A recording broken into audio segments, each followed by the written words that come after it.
तर तळ्यामध्ये खूप सारे तळे आहेत. तर इथला एक छोटासा म्हणजे एक तळा आहे. आता मी तळ्याच्या बाजूलाच बसलो आहे. तिथे मागे शंकराचं मंदिर आहे आणि बाहेर नंदी देव आहेत आणि इकडे समोर असं तळं आहे.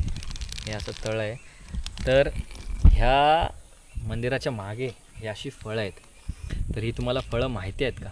तर ही फळं काय कामाची आहेत मी तुम्हाला दाखवतो जरा. तर ही जर फळं मी अशी ओपन केली आणि जर ती पाण्यात टाकली तर तुम्हाला दाखवतो काय होतो जादू. तर पाण्यात टाकतो.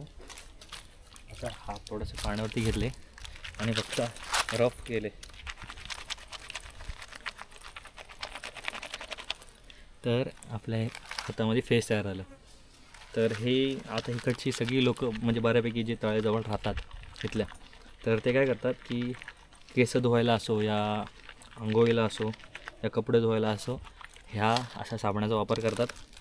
तर हा एवढा भारी आहे की हा सुकला आहे आता पूर्णपणे. तर तुम्ही सुकून पण ठेवू शकता माझ्या मते, कारण की मी पहिल्यांदा बघितलं आहे. तर आपल्याला आयडिया नाही एवढी, पण हा खूप भारी अँटीबायोटिक म्हणून वापरतात इथली लोक. तर जर मला सांगा काय आहे, तुम्हाला आयडिया आहे का की बाबा तोंडाला लावू शकतो की नाही, सांगा जरूर का हा नक्की काय फळ आहे.